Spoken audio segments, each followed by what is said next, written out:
True Talk Radio Network. Get in on the conversation. Call 1-877-669-1292.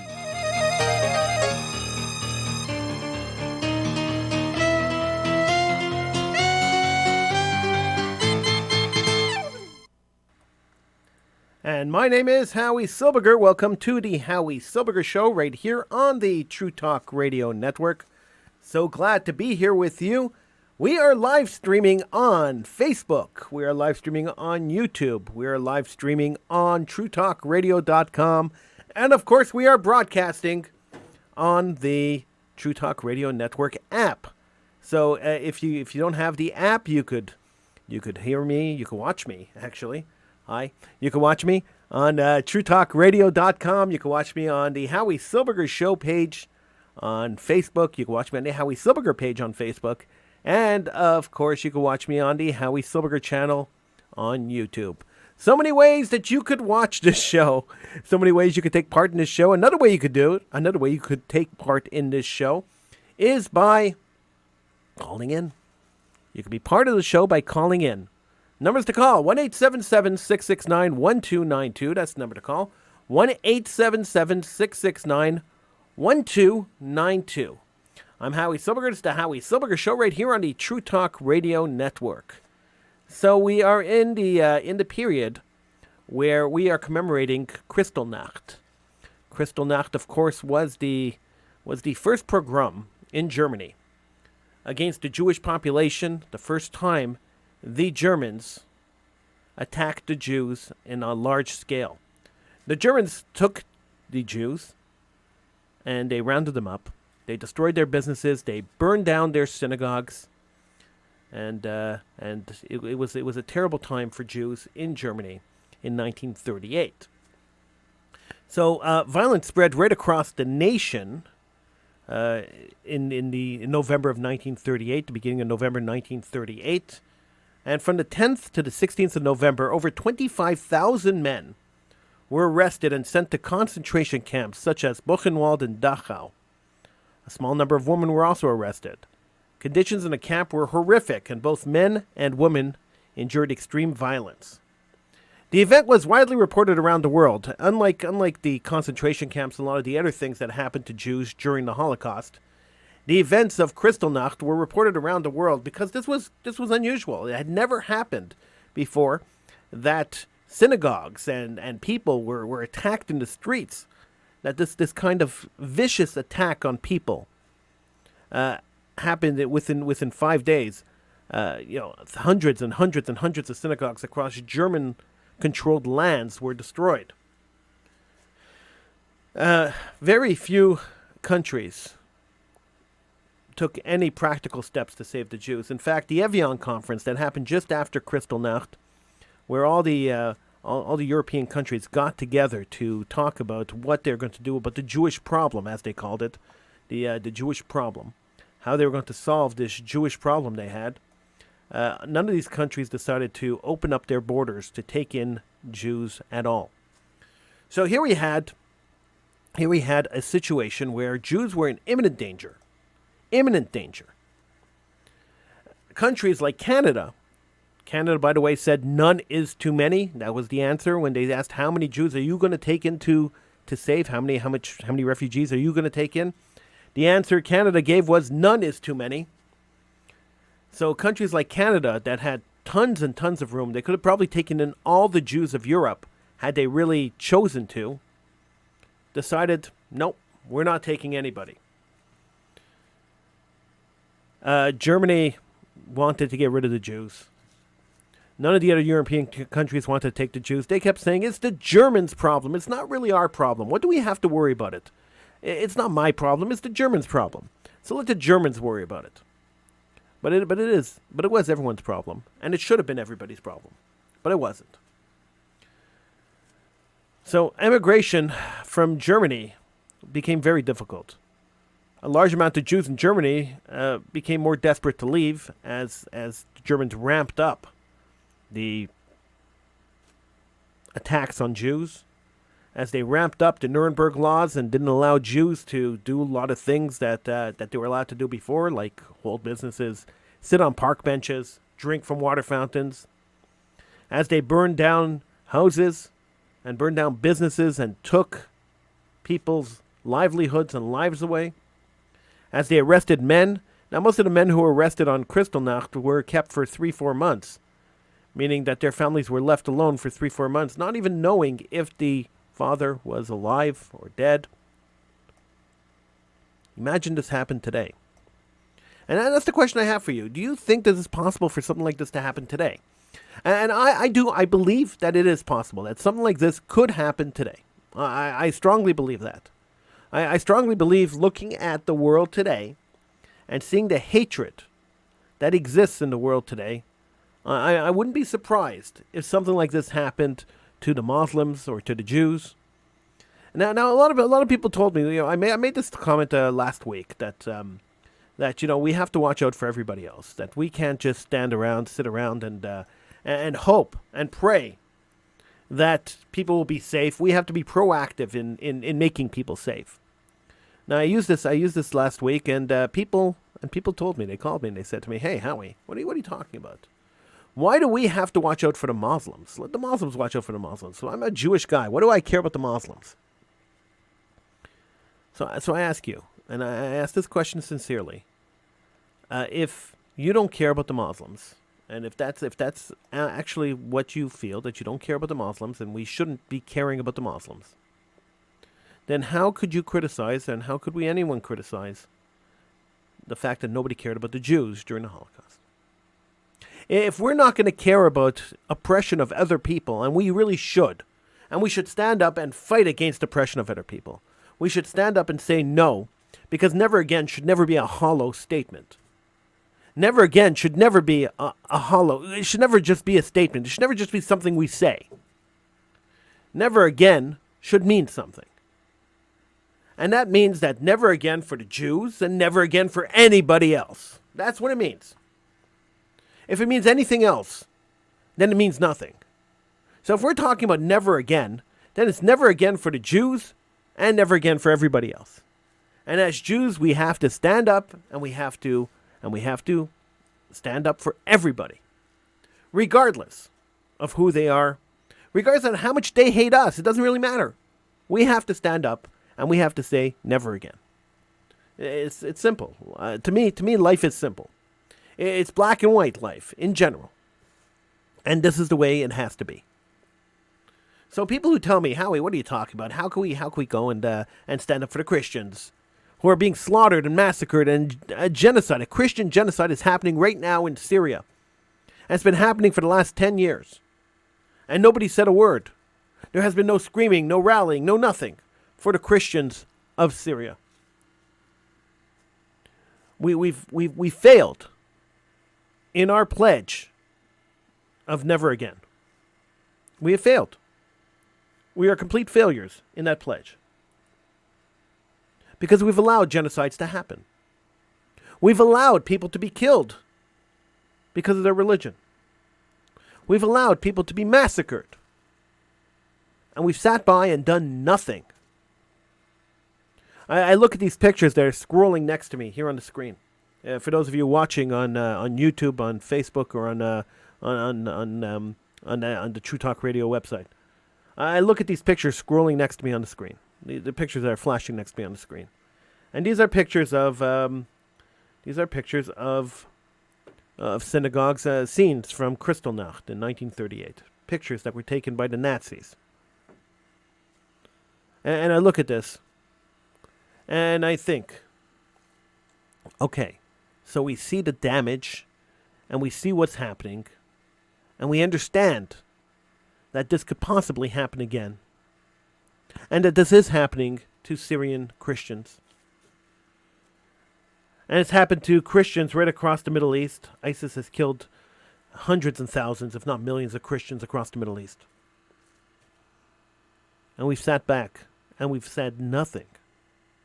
It's a shame. It's an absolute shame. We should be ashamed of ourselves.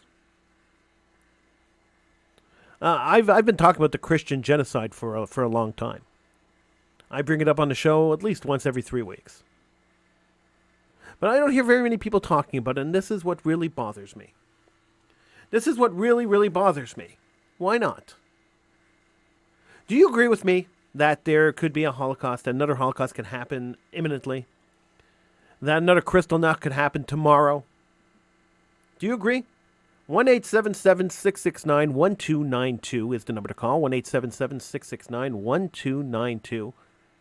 I want to hear what you think. I want to hear if you agree with me. Because I look at the situation in the world and I see that, that the memory of the Holocaust has disappeared. Even Jewish kids don't remember the Holocaust. And, sending them to the March of the Living is kind of a waste of money. In my opinion, it's a waste of money. And the reason I think that, and people say, Howie, you're crazy. What are you saying things like that? And the reason I think that is because the kids who go on the March of the Living have no personal connection to the Holocaust. So sending them to a concentration camp when they don't know any survivors and they don't know anything about what happened at the Holocaust seems to me to be a little bit of a waste of money. Now, I could be wrong, and you could call in if you want, 1-877-669-1292, and you could tell me I'm 100% wrong and I'm full of it, and that's fine. I have no problem with that. But that's the way I feel. That's the way I think. I think that perhaps, just perhaps, kids would be better served if they were taken to Israel. And in Israel, they were given a Holocaust education. Instead of feeding the economies of the countries that destroy Jews, maybe, just maybe, we should feed the Jewish economy and then educate our kids on the Holocaust then. It's just a suggestion. I'm Howie Silbiger. This is the Howie Silbiger Show right here on the True Talk Radio Network. We're seen live every Sunday night from 8 to 9 p.m. Coming up after 8:30, I'll be joined by my intrepid reporter from Toronto, Mr. Mark David. And my long-suffering producer, Mr. Sheldon Eric Freed. He'll be here too. That's coming up after 8:30. And right now we'll talk about Kristallnacht. It is we are in the period between the 10th and the 15th of 10th and the 16th, of November, when Kristallnacht happened in 1938 in Germany, where Jews were attacked. How do you commemorate? How are we supposed to commemorate Kristallnacht? How should we commemorate Kristallnacht so many years later? There are very few survivors left. I knew a survivor. There was Baruch Cohen. He worked for the Canadian Institute for Jewish Research. He was a survivor of Kristallnacht, and he had a Kristallnacht ceremony every year. He passed away this year at the ripe old age, almost 100. But he had a Kristallnacht ceremony every year, for years and years and years. And it's people like that who kept the memories alive, but once they're gone, who's going to hold on to the memories? Who's going to keep the memories? I'm Howie Silbiger. It's the Howie Silbiger Show right here on the True Talk Radio Network. We'll take a little break. When we come back, the Howie Silbiger Show continues right here on TrueTalkRadio.com.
listening to the Howie Silbiger Show on the True Talk Radio Network. Talk to Howie. Call 1-877-669-1292.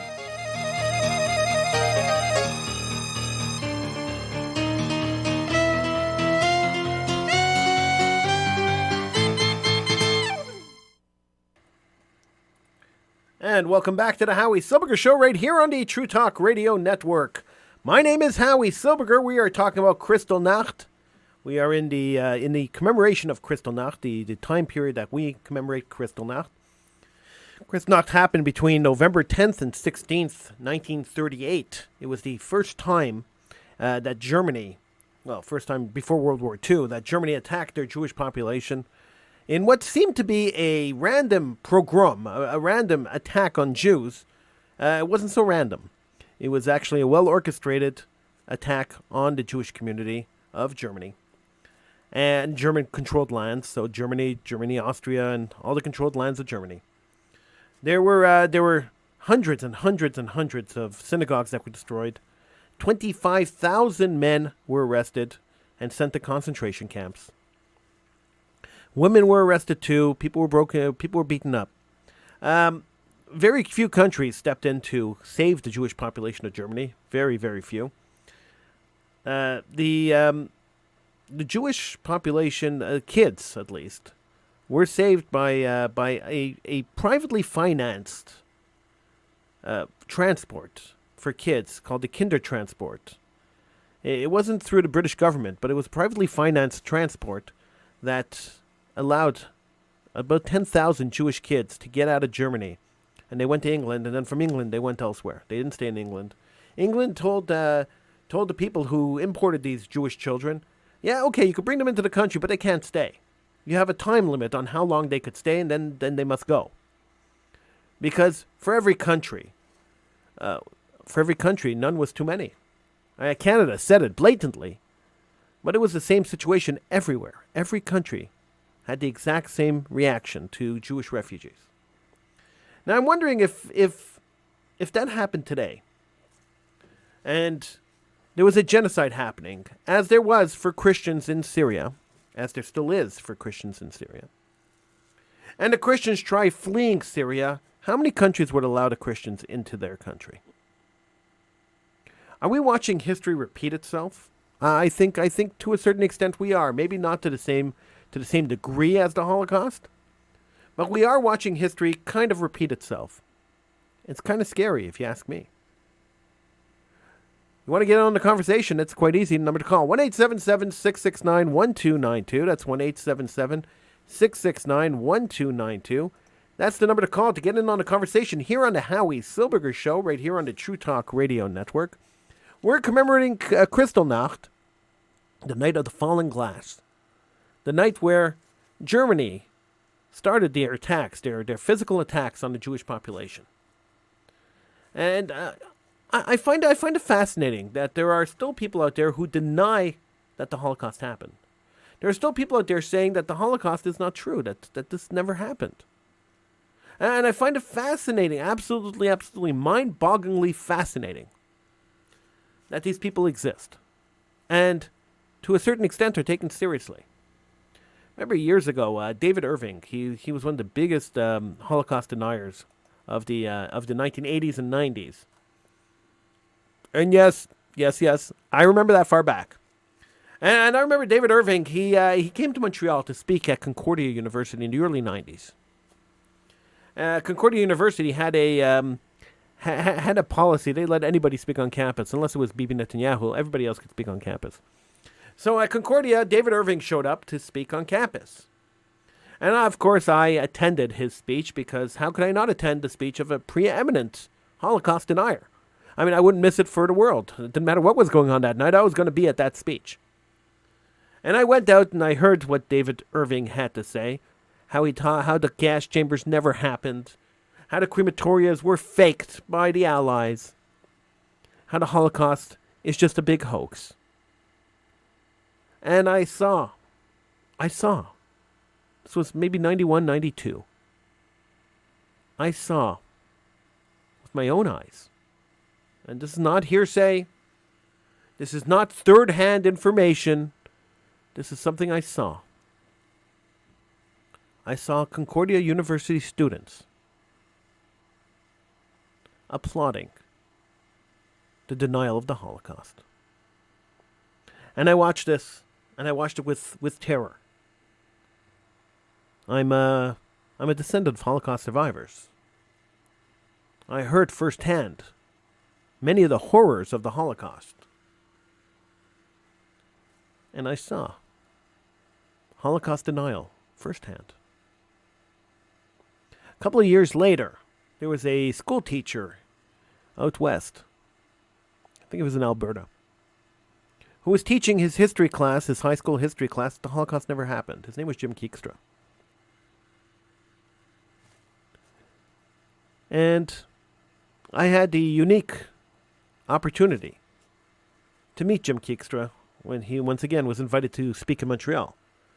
I was invited to speak to him. I was invited to come to a gathering where he was there. And I sat down and I had a conversation with the man who told me that my grandparents were lying to me.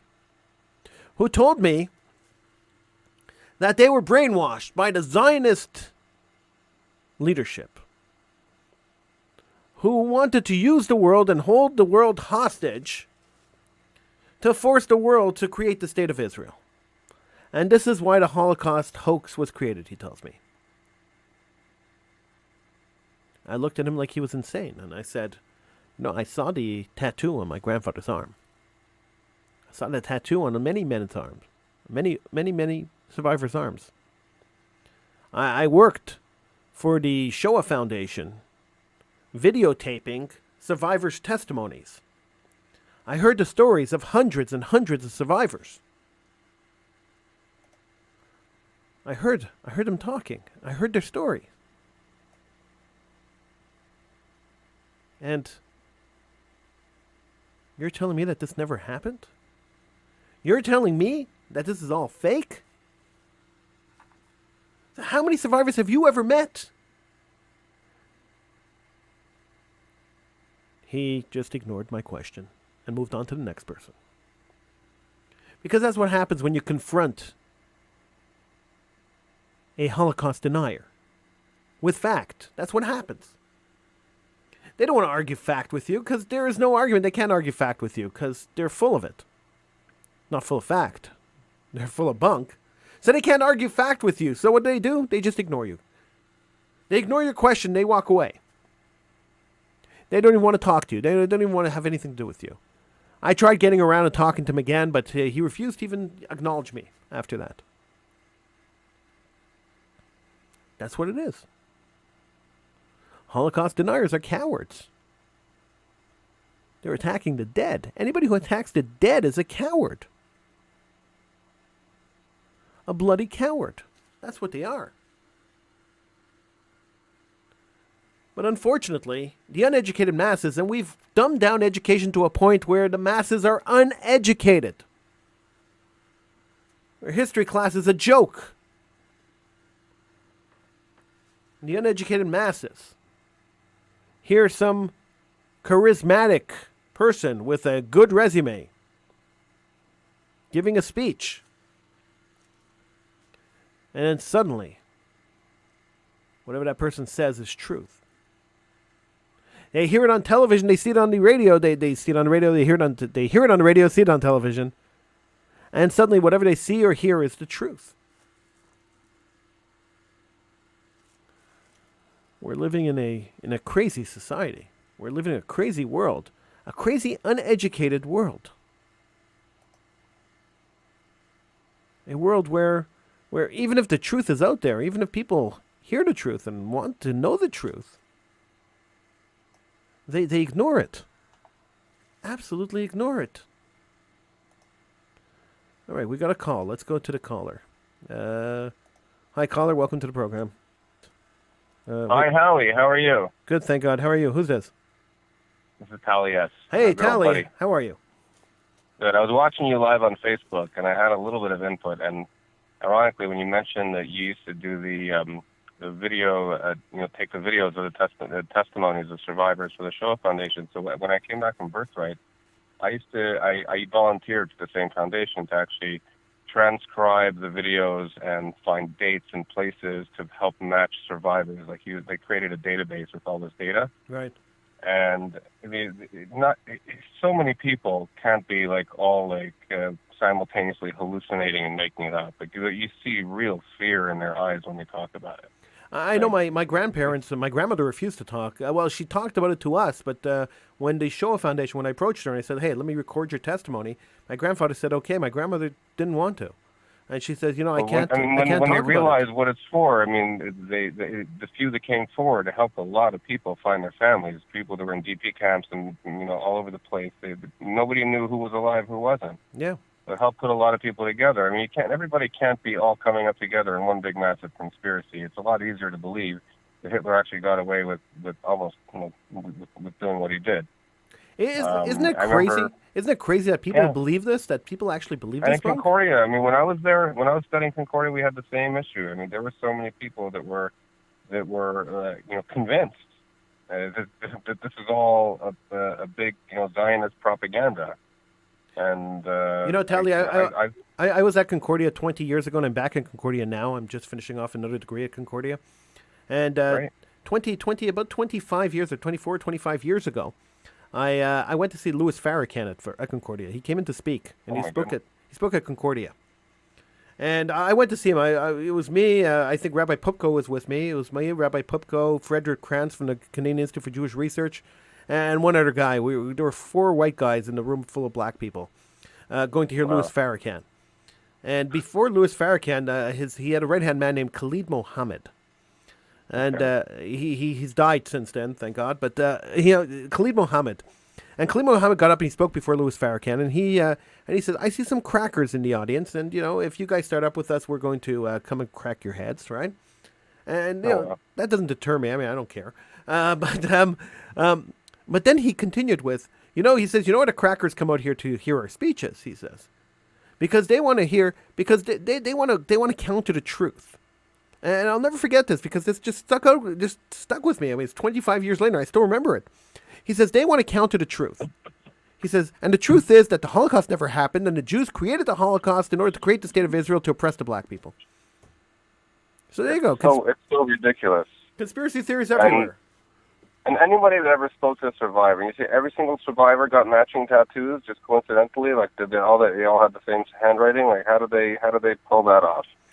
It's sad that the world's come to the point where 2/3 of America don't believe that the Holocaust happened, or is it a third? I forgot. I heard the statistic recently. I couldn't believe it. I thought it was the most ridiculous number in the world. But the truth is, young people are believing whatever they see online. Yeah, whatever they see online, whatever they hear. If it sounds convincing, they believe it.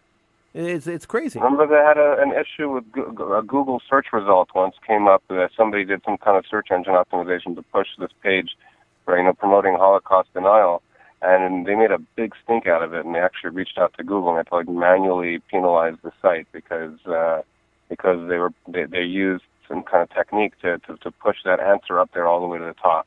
Yeah. And it was some kind of white supremacist group or whatever it was. It's just sad. It's sad what it is. It's sad, it's scary, and it's horrific. It's absolutely horrific. And it's such a rise. I've been in the States for the last 5 years, as you know, and I've been seeing such a rise in anti-Semitism here that it's scary. There was a brick that was thrown into the window of Beis Rivka in Crown Heights. Wow. Middle of Lubavitch eye of the storm in the Lubavitch community. And this is not the first incident. Every week there's something else. Somebody got a brick in the head the other week. One guy getting punched. All these random things. And it's the interesting thing is that when people came from Eastern Europe to here, and the previous Lubavitcher Rebbe came out and said, in Yiddish, he said, "America is nicht anders." America is no different. You think you're coming here and it's the answer to all your problems. The fact of the matter is people will hate Jews no matter where you are. Yeah, very, very scary, Tally. Very, very scary. Tally, anyway, yes. I got to let you go. It's really nice to speak to you. Howie, we got to be in touch. Well, just before you go, I just want to tell people, visit Tally Yes's website, tallyyes.com. He's a great awesome. He's a great musician. He came up with a couple of albums recently. They're up on the website. Go and check them out. Tally yes. Thank you so much. I'm actually about to drop a cover of a song that takes place in the Holocaust as well. So All right. it resonated with me when I was listening to you. I'd give you a call. Thank you Thanks so much. I appreciate the plug. Thanks so much for calling, Tally. Appreciate it. You take care. Bye-bye. All right, that was Tally yes, and yeah, he's right. I mean, the way that Americans are being educated, the way the world is educating their children, it's a very scary place. I'm Howie Silbiger. This is the Howie Silbiger Show. We're going to take a little break. When we come back, we will be joined by my intrepid reporter from Toronto, Mr. Mark David, and my long-suffering producer, Sheldon Eric Freed. They will be joining me just after this short break. The reason, those of you watching on YouTube, on Facebook, and on the True Talk Radio website, the reason you don't hear anything during the break is because all these different services have these different rules about copyrights. Now, I have the right to play all the music I play during my breaks. I have the written right and I have the rights from the creators of the music to play this music. But it's a lot of paperwork to get YouTube and Facebook to know this. So what would happen is if I played it on YouTube, Facebook, and because it's the same stream going to all these different sources, if I played it on the streams, they would cut off the audio, and then you probably wouldn't hear the rest of the show. So you're not going to hear anything. You're just going to see we're on a commercial break. The show continues in a few minutes. The page is going to come up, and we will be back. I'm Howie Silbiger. This is the Howie Silbiger Show right here on the True Talk Radio Network. We're going to take a little break. When we come back, Mark David and Sheldon Eric Freed.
This is the Howie Silbiger Show on the True Talk Radio Network.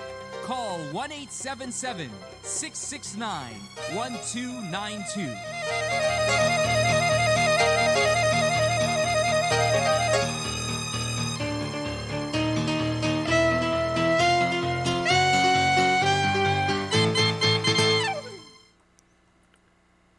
And I'm Howie Silbiger. Welcome back to the program here on the True Talk Radio Network.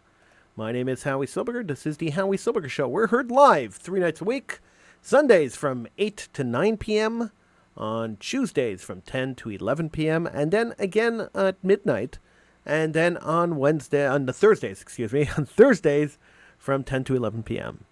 So plenty of times you could watch and listen to the Howie Silbiger Show. We are live streaming. We are live streaming on the True Talk Radio app. So the radio show is airing on the True Talk Radio app and on TrueTalkRadio.com. The video stream is airing on the Facebook page of the Howie Silbiger Show. So go to the Howie Silbiger Show Facebook page and click like, and you could see the video of this. The video is also airing on my personal Facebook page, the Howie Silbiger Show, the Howie Silbiger Facebook page, and it's also airing. If you don't feel like going to Facebook, and you don't like Facebook, and a lot of people don't, it's also airing on TrueTalkRadio.com. So joining me now is my intrepid reporter from Toronto, Mr. Mark David, and Mr. Sheldon Eric Freed. Hello, gentlemen. Oh, wait a second, guys. One of you has the stream running on your computer, and it's kind of feeding back. So you got to turn the stream off on your computer. Oh, wait a second, guys. Somebody's doing that. One of you has. So I don't know which one of you has the stream running on your computers, but it's feeding back, and I can't put you on the air when the stream is feeding back. I'm Howie Silbiger. These guys, it's new technology. These guys will figure it out. We'll all figure it out together. Let's try that again. Mark and Sheldon, are you there? Yes, we are. I'm here. Mark? Okay. Sheldon, welcome to the program. Mark will be joining us in a second, I'm sure. Mark, are you there? Yes, I am. Sorry about that. Small connection issue, but we've resolved it now. Can you hear me? That happens. Loud and clear. And the feedback issue has disappeared, which is also good, so I'm happy. You know what they say, technology is good only when it works. That's right. Yeah, Murphy's Law applies to technology as well. Something we've learned the hard way around here. Well, look, right, Howie? Well, look, we're trying something new, and it's going to take us a couple of shows to get this right. So we're working on it. That's all I could say is we're working on it. It's actually called the new and improved Howie Silbiger Show. Well, now it's a TV show and a radio show, which is kind of cool. Yeah, like I said last week, it feels like the new Howie Silbiger Show, but really, you're still here, I'm still here. And the content of the show hasn't changed at all. Somebody else is here. Sheldon's here too. Well, that's true. That's why I said you, referring to you guys. Oh, that's right. So you see, I even put your picture up on the stream. So if any of you have the stream running, your pictures are up on the stream. Did you really do that? See how professional we've gotten here. See how professional. That's pretty interesting. That's really incredible. Technology is fantastic. I like technology. Yeah, I do too. And I'm glad we're bringing our show into the 21st century. Yes, sir. If we could bring it to the bedrooms of the nation and the kitchens of the nation, then we're fine.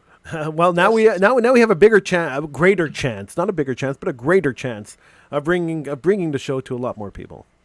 Absolutely. So what's up, guys? How was the week? The week was pretty good. Oh, there is our pictures. They look very nice. Good job, Howie. Thank you. Week was very good. Many things happened, job interviews, and I heard a most interesting person speak on Friday night. Who'd you hear?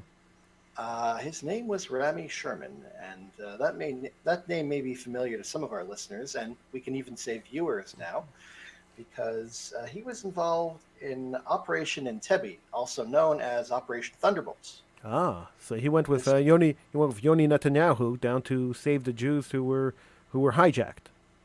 That's right. Little story about how his involvement. In 1976, when an Air France airliner was hijacked and rerouted to Entebbe, He was the operations officer of the unit under the late Yoni Netanyahu. And if you know the story of Operation Entebbe, the only Israeli army casualty for that was unfortunately Yoni Netanyahu, brother of Benjamin Netanyahu, the Prime Minister of Israel. Right. So it must have been a very interesting speech. Oh, it was. Went for an hour and a half. He literally Wow. retold all the details. Every detail, even small things that would normally get overlooked. Everything. I Amazing. bet you could have heard a pin drop in there. The room was so quiet. I've never been in such a quiet room, honestly. But imagine so many years later remembering every detail of it. He was directly involved. How could he? Yeah, but I mean, I'm sure he was involved in a lot of other missions too.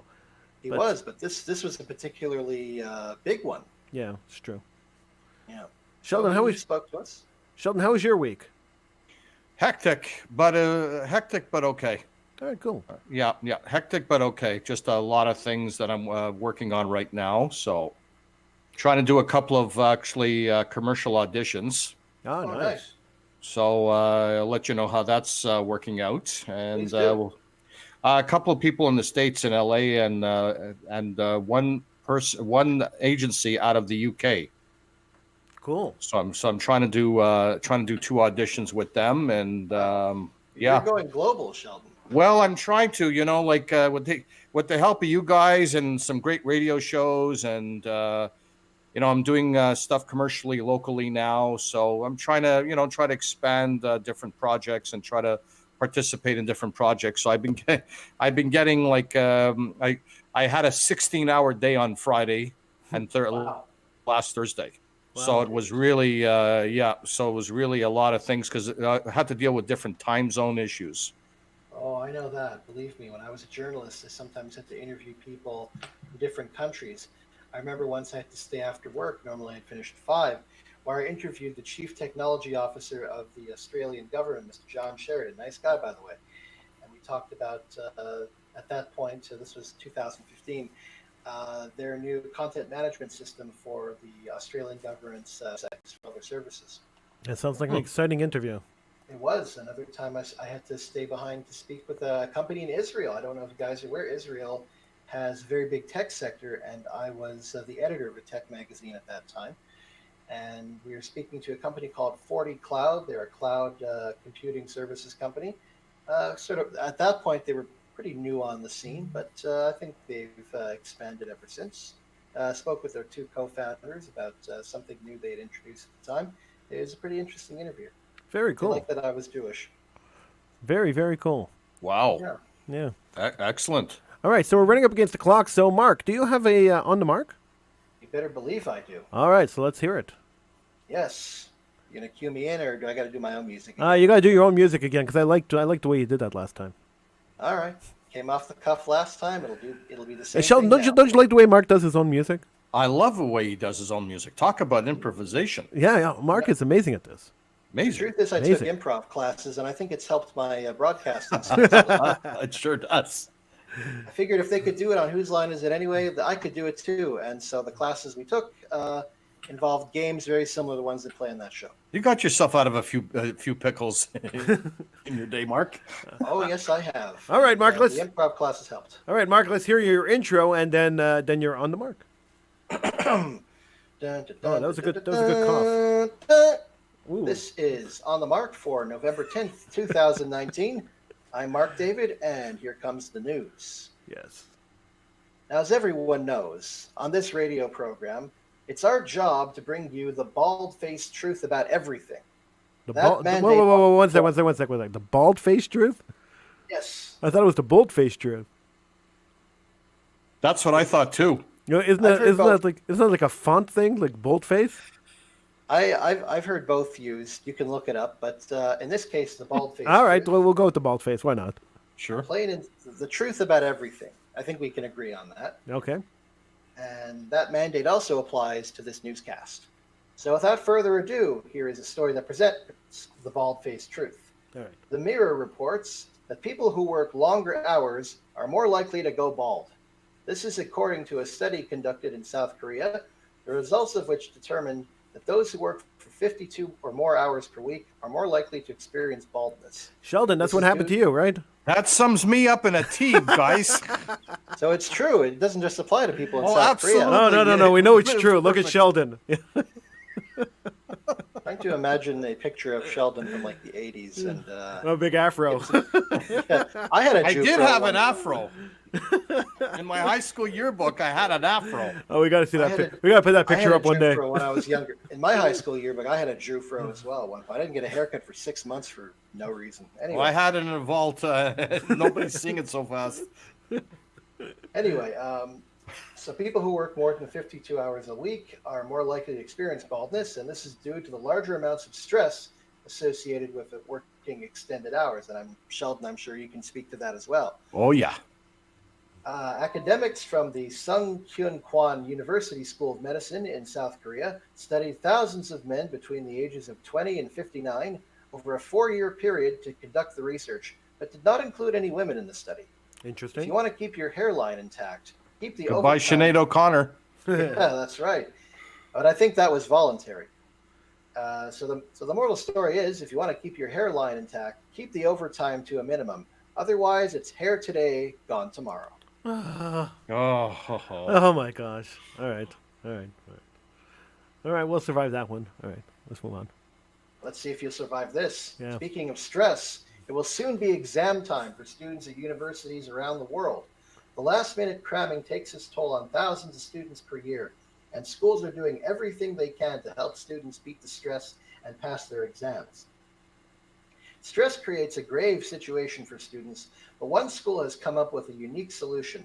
The mayor reports that Radboud University, located in the Dutch city of Nijmegen, is offering its students the chance to lie down in a grave and get some quiet time. Well, The grave is located behind the university's chapel, and students can book lie-down sessions that range from 30 minutes to 3 hours. What? In a grave? what? In a grave that was dug behind the school's chapel. Yes, I kid you not.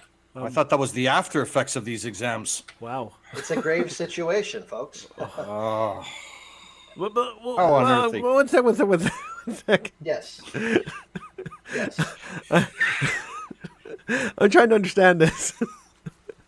You're So- trying to understand this? Well, Part of it you're not yet. all of it, really. Oh, So let me understand what happened here. Go on. The university Yes. decided to dig a grave I can Yes. dig it. and the school ground. and then have students buy time to lie in it. Yeah, book time to lie in it from 30 minutes to 3 hours. Are they Oh, lying? that's really going to get the stress out of cramming an exam. are they Well, some li- other schools bring in like puppies or out Yeah. the quiet rooms or something. are they lying in a casket or are they just lying in the ground? They're lying in the ground. Wow. No casket. Nobody throws earth on them. Like they don't bury them. They just lie there. Well, the students are already buried in all the work they have to do, so there's no burying involved. Weird. Here's another one. All right. The grave has actually become very popular amongst the students to the point where they're all dying to try this new relaxation method. Like Halloween revisited every day. This is crazy. Every day is Halloween on the mark, ladies and gentlemen. Crazy. This is insane. It's actually Spooky. insane. It's not spooky. It's It's insane. spooky, you know. It's actually Yeah. insane. It's crazy. Yeah. Well, it's the new Howie Silbiger show, so we've upped the ante for our content and On the Mark. No All right. bones about it. No, sir. All right. On the Mark is committed to helping you win with words. Our word of the week is a very interesting one. Last week we had gentacular, referring to Yes, gentacular. anything relating to breakfast.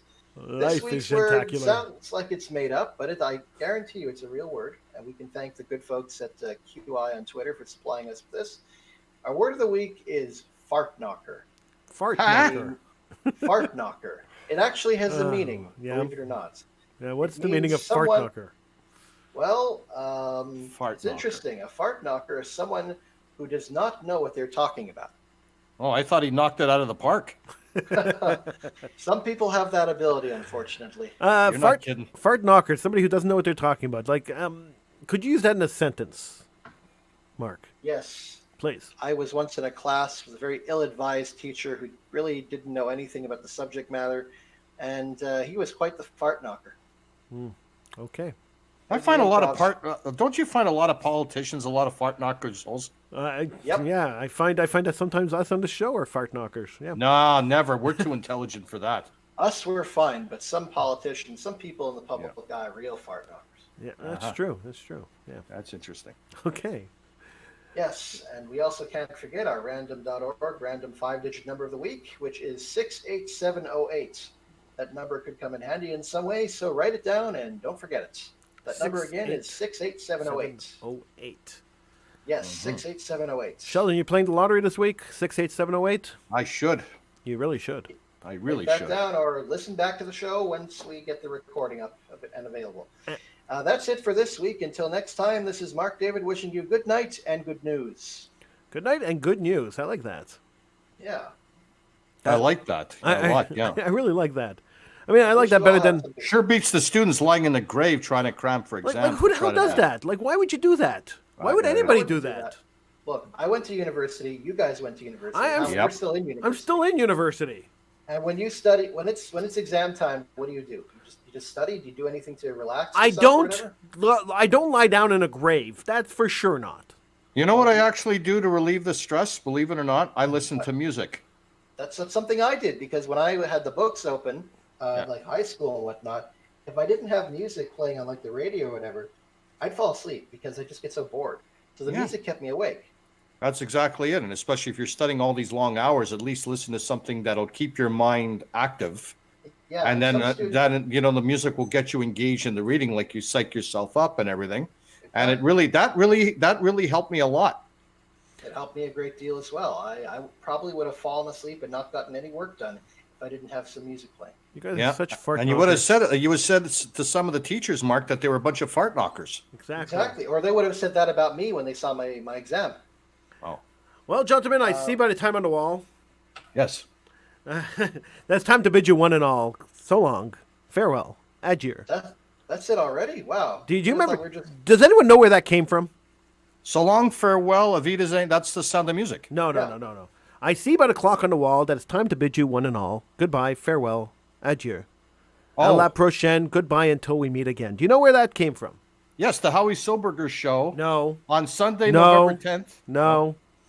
I should know the answer to this because I know a lot of obscure... Mark should know the answer to this because these people were on the air for about 55 years on television, on CBC television, and that's how they ended every single show. 55 years? Well, you said CBC. I thought first instinct was maybe the Kids in the Hall. And then I realized, no, maybe not. Sheldon should know this because he's 122 years old, so he should know this. I got it. Even though I was going to say, not Peter Mansbridge. No. It's got to be Wayne and Schuster. It is Wayne and Schuster. Wayne and Schuster. The 32-year-old got it. Amazing. Yes, sir. I wasn't even alive when that show was on. I know about it from my parents. All right, guys. All right, so I want to thank you all for listening, and I hope that you'll tune in again on Tuesday night right here on the True Talk Radio Network. We'll be on 10 p.m. Tuesday night, and then again at midnight on Wednesday with Political Hitman. We'll live stream that too, and I thank you all for listening, and I wish you a great week right here on the Howie Silbiger Show on the True Talk Radio Network. Take care, everyone. Don't go throwing yourself in any graves. Why would you do that? Who does I that? don't know. Why would anyone do that? Why would anybody be bald and working in radio? So strange. People are weird. Yeah, huh?